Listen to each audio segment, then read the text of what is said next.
RCF.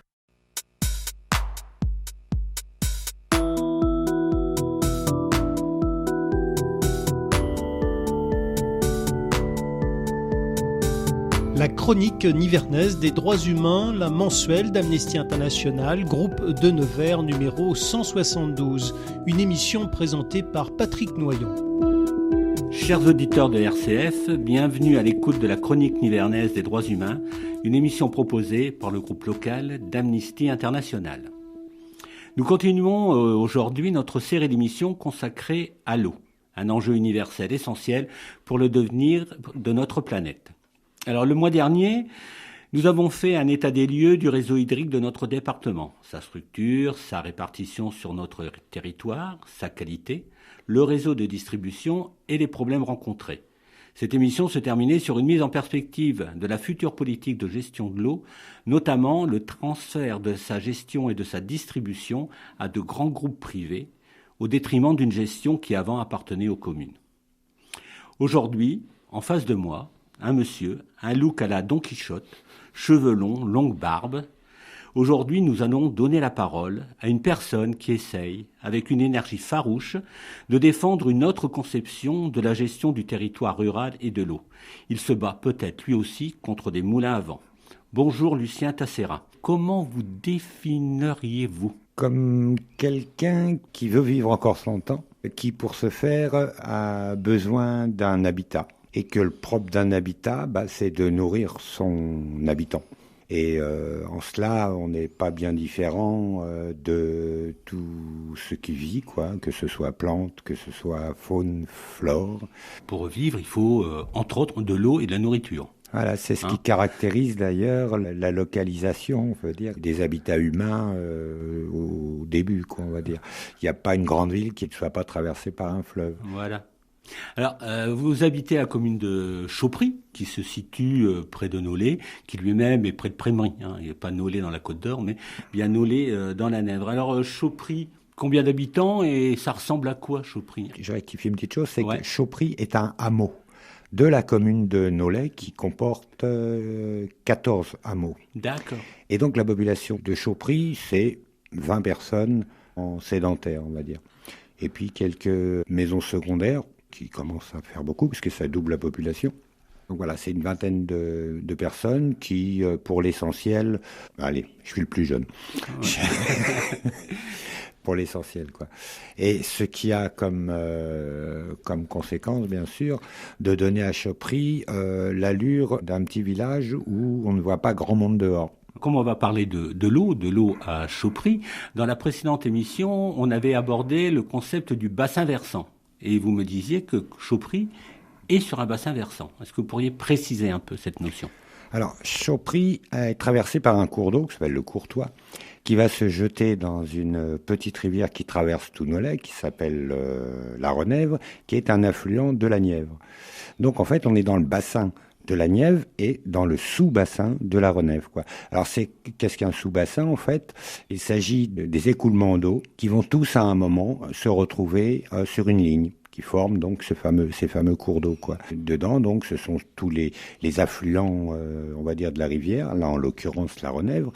Et ces affluents, il y en a 4 sur Nolay, dont notre petit ruisseau, le Courtois, Alors, j'ai fait connaissance de ce petit ruisseau lors du fameux, maintenant, festival de Chaupry, en août dernier, où j'ai mis un peu mes pieds malencontreusement dedans et que je me suis rendu compte de son existence. C'est pour dire la médiocrité qu'il a pu prendre, mais ça n'a pas toujours été le cas.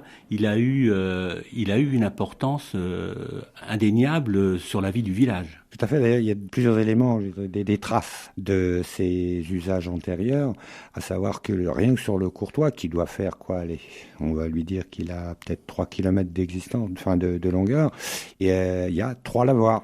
Et en plus de ces lavoirs, il y a aussi une fontaine, laquelle d'ailleurs vient de Nevers, et a été installée au début du siècle dernier, et qui a donc été alimentée par ce ruisseau, qui alimentait aussi 5 fontaines d'eau potable, on va dire. C'était l'eau courante à la maison, du au moins dans 5 points du hameau, Et ce qui a donné une configuration un peu particulière pour ce ruisseau, c'est que c'est un ruisseau qui a été très tôt redressé. Alors, ça veut dire qu'en fait, on modifie le cours du ruisseau Là, en l'occurrence, comme il s'agissait d'emmener l'eau jusqu'aux fontaines, on l'a entubé. On l'a mis effectivement dans des buses et on a, à certains endroits, ouvert des buses pour faire des abreuvoirs pour les animaux des prairies que le ruisseau traversait, quoi.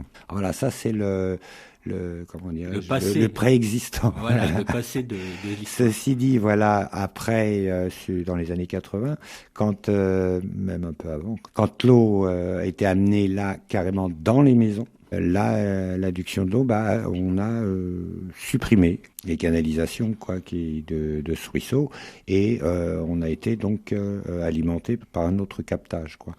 Alors, la conséquence, c'est que les ouvrages bétonnés sont restés.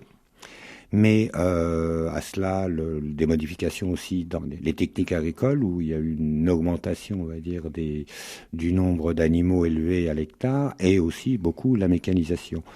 Ce qui a fait que les tuyaux ont été cassés et l'eau donc s'épandait de chaque côté, et ensuite ont été piétinés, soit par les animaux ou soit carrément par les tracteurs qui passaient d'un versant à l'autre, quoi. Ce qui fait que maintenant on a un lit qui est diffus, quoi.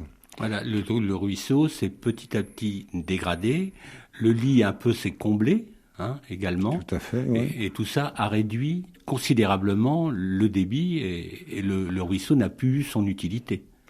C'est-à-dire qu'il a un tirant maintenant qui est d'abord très faible, ce qui fait que ça le rend sensible aux moindres incidents, genre un embâcle, un petit embâcle, une période, de non-pluie, on va dire, qui dure un peu, avec le fait qu'on ait détruit les haies aussi, qui fait qu'il n'y a pas d'ombrage, donc l'eau du ruisseau s'évapore très vite. Et ce qui fait que là, on a maintenant aussi des conséquences aggravées du fait que dans cet état-là, on a quand même un étang qui est pris dedans, carrément dans le cours d'eau, ce qui fait que l'eau de l'étang ne rend pas finalement ce qu'il reçoit. D'autant qu'on est sur des sols karstiques, qui fait que les bâches imperméabilisantes étant crevées par l'installation d'une faune, quoi, genre ragondin, percé, ce qui fait que l'étang lui-même, est une source, quoi, une fuite, quoi, une fuite du ruisseau. L'absence aussi donc de cette eau fait que on se retrouve maintenant avec une végétation et une faune qui disparaît. Voilà, exactement. La précédente émission, on montrait et on dit combien les ruisseaux étaient importants pour la biodiversité. Je pense pas que ce soit le seul élément qui t'ait mobilisé autour de ce ruisseau. Pourquoi vouloir le remettre en état, compte tenu, je dirais maintenant, de la situation de Chauprix, une population vieillissante, un environnement qui a beaucoup changé ces 30 dernières années. Est-ce que malgré tout, il est nécessaire de remettre ce ruisseau en état ? La nécessité, je veux dire, c'est sa banalité. C'est-à-dire qu'en fait, il n'a rien de caractéristique. Il n'est pas extraordinaire, il n'est pas dans une zone exceptionnelle non plus. Et donc, ce qui en fait un élément universel, quoi. De l'existence et de la qualité de l'existence de ce ruisseau va dépendre l'alimentation des cours d'eau plus importants.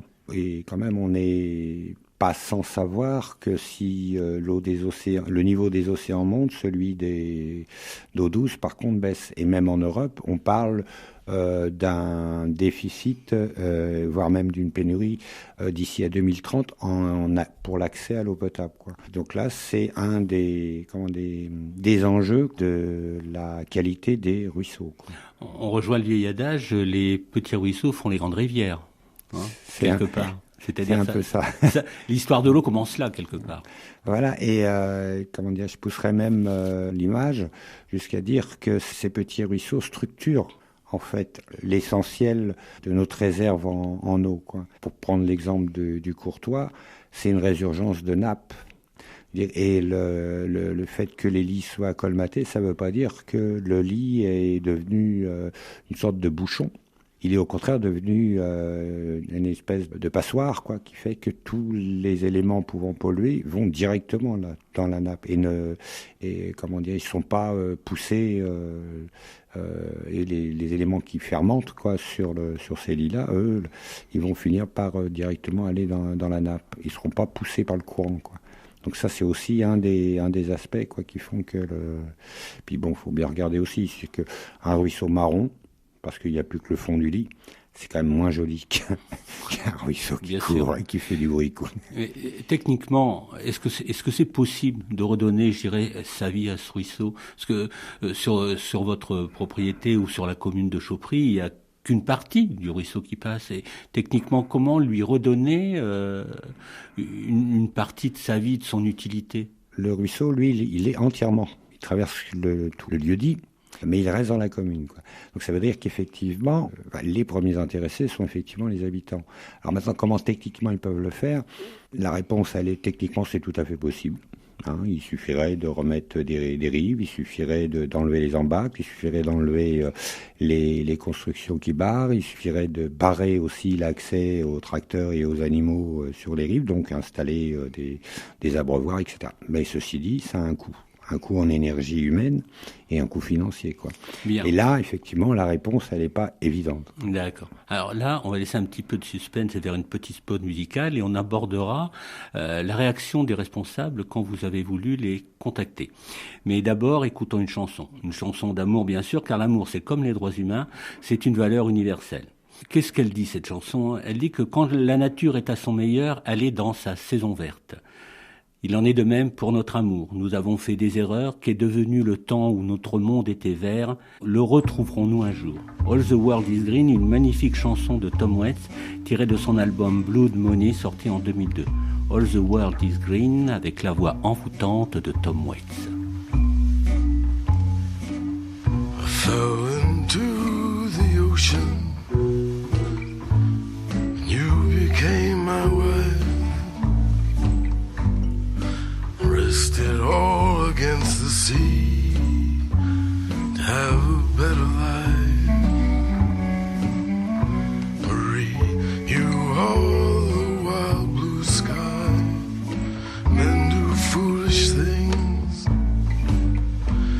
You turn kings into beggars, beggars into kings. Pretend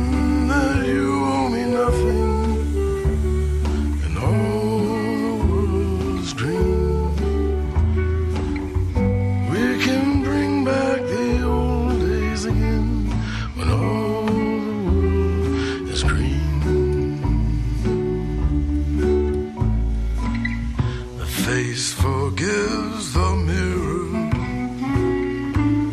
the worm forgives the plow. The question begs the answer, can you forgive me somehow? Maybe when our story's over, we'll go where it's always spring. Playing our song again, and all the world is green. Pretend that you owe me nothing, and all the world is green. Can we bring back the old days again, when all the world is green?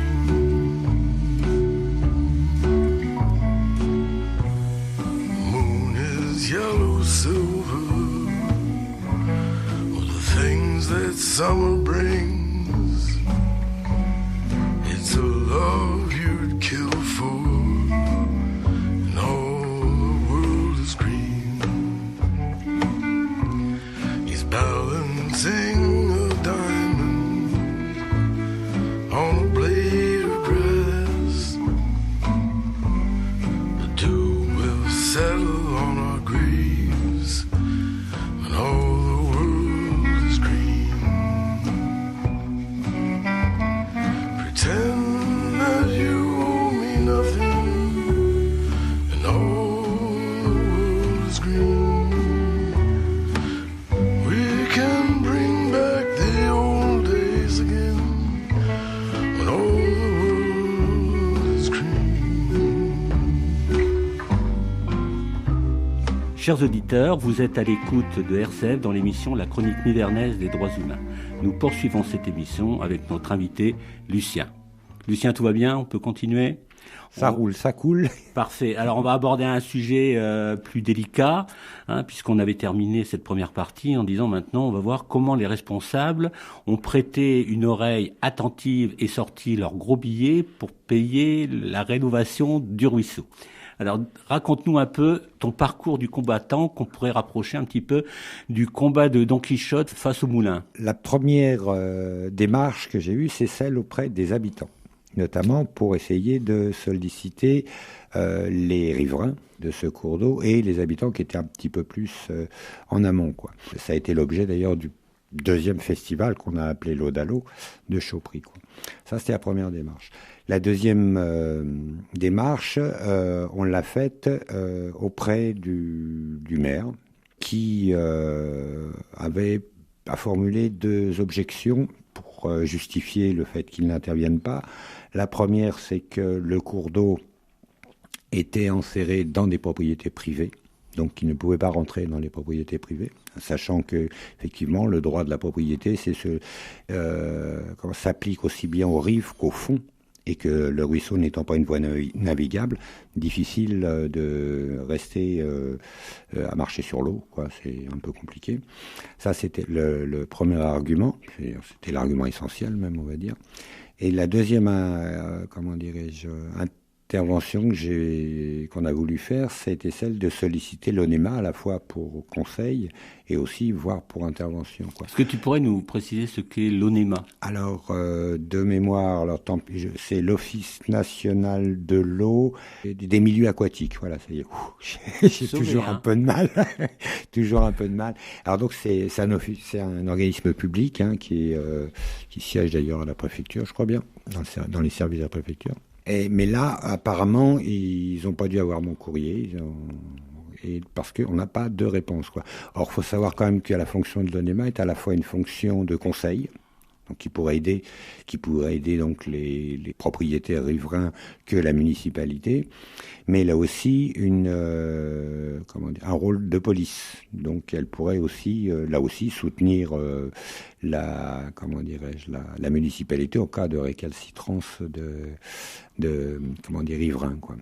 Et donc mais bon, pas de réponse. Ce qui fait que aujourd'hui, on se retrouve avec l'obligation, quoi, de faire de cette question du redonner vie à notre ruisseau une question qui soit celle de tous les habitants de Chauprix, parce que il y a les hésitations du maire il n'interviendra pas s'il n'a pas le sentiment qu'à côté de ça, il y a une population qui effectivement est prête à l'appuyer dans ses démarches. Ça, c'est le premier élément. Et puis donc, ça suppose effectivement une intervention auprès des habitants qui soit à la fois une information sur ce qu'ils risquent, comme tous les autres, quoi, parce que quand on parlait du petit ruisseau qui va alimenter la rivière, c'est aussi après les conséquences qu'il pourrait y avoir sur l'accès à l'eau potable, parce que des ruisseaux qui coulent plus, des rivières qui baissent des niveaux, des nappes qui baissent, ça veut dire aussi des risques de pollution plus importantes aussi.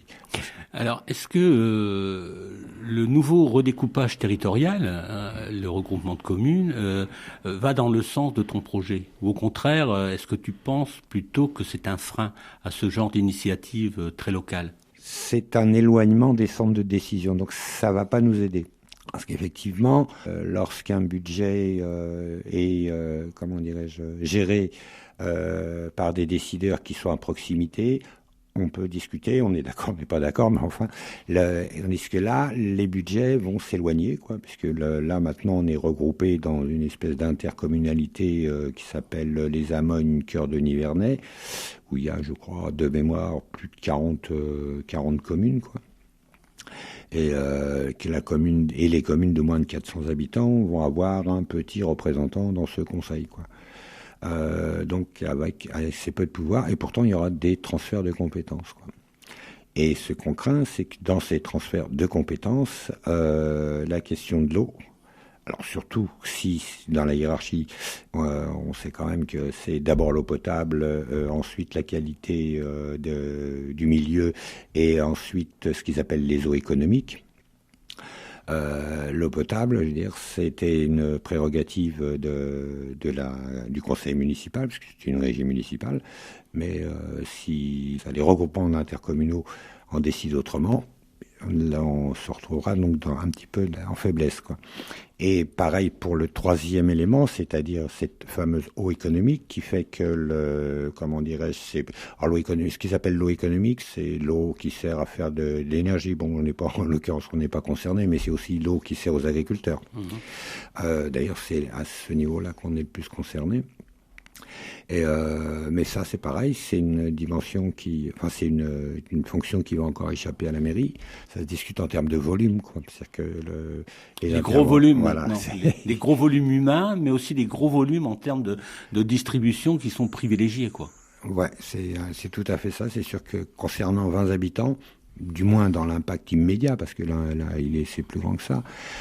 C'est vrai que 20 habitants, ça va faire peu. Voilà. Il faut rentrer dans les cases, voilà. Ça c'est clair. Et donc, la prochaine étape pour toi dans ton projet, ça sera quoi? Apparemment, il y a peu d'écoute sur cette initiative très très locale. Je sais que tu n'as pas un tempérament à te décourager, donc la prochaine étape pour toi, voilà. La prochaine étape, elle prend une illustration, j'allais dire, concrète de ce que l'eau est pour nous humains, quoi. Savoir qu'on va intervenir dans une école en leur offrant le spectacle de leur nourriture, quoi. C'est ma nourriture, c'est quoi, d'où ça vient et comment ça pousse et comment j'arrive à le manger. Ça, c'est la première réaction donc qu'on va avoir. La seconde, c'est effectivement celle de créer un collectif avec déjà les quelques volontaires pour informer de manière plus précise les riverains, les habitants sur l'état du ruisseau, parce que c'est un ruisseau qui est vraiment en creux, ce qui fait qu'on peut très bien habiter à 20 mètres du ruisseau sans pouvoir le voir, quoi. C'est des gens qui donc ne voient pas l'état du ruisseau. Alors, ma dernière question va être un petit peu provocatrice. Faire renaître le ruisseau de Chaupry, s'occuper de son territoire à côté pour 20 habitants, face à la mondialisation, est-ce que tout ça, c'est pas un peu une démarche un peu bobo, écolo, c'est bien beau, quoi? Ou bien est-ce que c'est vraiment pour toi, est-ce que tu penses que c'est vraiment nécessaire et pour dire vital, quoi? Je vais dire que si c'est une démarche bobo et qu'elle est nécessaire, je dis pourquoi pas. Mais comment dirais-je,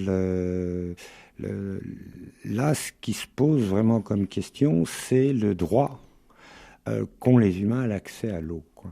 Je veux dire, ça, c'est une question qui ne concerne pas uniquement les 20 habitants, quoi. Pourtant, ces petits ruisseaux qui ne vont pas alimenter les rivières vont poser des problèmes aux rivières. Et ça veut dire aussi poser des problèmes pour produire de la nourriture, voire même pour certaines activités plus industrielles, plus industrieuses, quoi, je veux dire.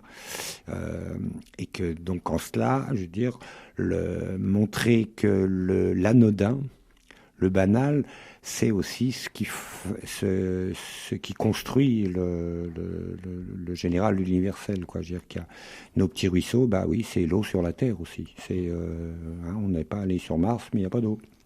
Tout à fait. Et c'est une très bonne introduction pour la 3e émission consacrée à l'eau, où là on verra justement le caractère universel de l'eau, les problèmes que ça pose au niveau mondial, et notamment tous les conflits qui sont générés pour s'approprier sa propriété. J'encourage tous les auditeurs à aller sur YouTube, parce que Lucien, il a beau habiter Chaupry, il est quand même branché. Et sur YouTube, vous tapez Lulu de Chaupry, vous aurez tout un ensemble de vidéos courtes qui montrent les particularités de Chaupry, qui montrent le festival, qui montrent le travail qui s'est fait là-bas, des interviews des vieux habitants de Chaupry et aussi des plus jeunes. Donc c'est un endroit très riche pour découvrir tout ce qui se fait de dynamique à Chaupry. Donc je remercie beaucoup Lucien d'être venu dans cette émission aujourd'hui, de nous avoir fait part de son combat. Et j'encourage aussi les auditeurs qui voudraient rejoindre Lucien dans son combat, de le contacter à travers RCF ou bien à travers Amnesty International sur notre site où on répondront à toutes les demandes. Voilà. Donc Lucien Tassera, merci beaucoup d'être venu et je donne rendez-vous aux auditeurs à la prochaine émission le mois prochain de la chronique nivernaise des droits humains. À très bientôt, bonsoir.